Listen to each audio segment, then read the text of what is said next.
8 साल में मोदी जी ने 1 करोड़ लोगों को रोजगार नहीं दिया, 50 लाख लोगों को रोजगार नहीं दिया, जबकि कहा था साल में 2 करोड़ लोगों को रोजगार देंगे। आप लोग कभी पूछते हैं भाजपा के लोगों से? आप लोगों के पास भाजपा के लोगों से बात करने के लिए आपके नहीं, एक मिनट सुनिए, भाजपा के लोगों से बात करने के लिए आप लोगों के पास क्वेश्चन क्यों नहीं होता है? अरे तो राज्य से पूछिए ना भाई। तो इसलिए तो हम बोल रहे हैं, भाजपा का यदि उन लोगों के अंदर हिम्मत है तो बोले कि हिंदी का हम विरोधी हैं और हिंदी को हम नहीं चलने देंगे। मैं तो बोल रहा हूं, मैंने शुरू से कहा कि 1932 से लेके 1923 तक हम जो है 2023 तक को ठोक के बात करते हैं।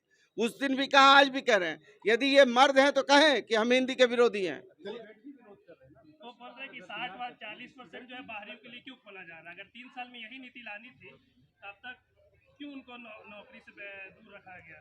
तो 5 साल तक उन लोगों ने काम किया था, डबल इंजन की सरकार बनी हुई थी और 5 साल तक केंद्र से लेकर राज्य की सरकार थी। वो बताएं कितने लोगों को रोजगार दिया? सब तो जो है जितना उन्होंने रोजगार के नाम पर नाटक किया है और यहाँ की भोली भाली जनता को ठगने का काम किया है और सब अनुबंध पे काम किया है।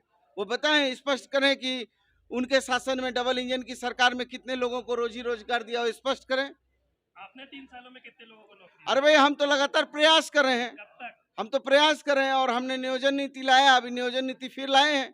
तो इसमें क्यों पेट में दर्द हो रहा है? पूछिए, उसके पास कोई स्पष्ट नीति है क्या? ये तो कभी कुछ कहते हैं, कभी कुछ कहते हैं।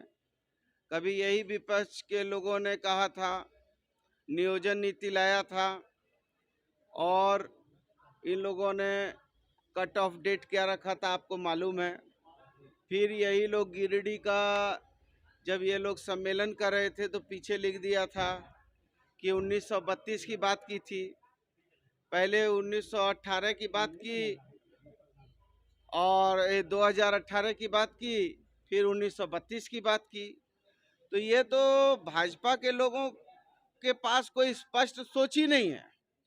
उनको मालूम है कि जो भी सरकार करेगी उसका विरोध करना है, बस। उनको और कोई विषय नहीं मालूम है। उनको मालूम है कि यदि कोई भी विषय सरकार अच्छा भी ला रही है तो विरोध करना है। तो वो स्पष्ट करें कि हिंदी के विरोधी हैं, वो स्पष्ट करें कि वो नहीं चाहते हैं कि हिंदी हमारी जो है नियोजन नीति का हिस्सा बने। वो कहें खुल के, भाजपा के लोग में यदि हिम्मत है, यदि उनमें इतनी ताकत है तो माइक पर कहें कि हम हिंदी के विरोधी हैं, हिंदी नहीं चाहिए।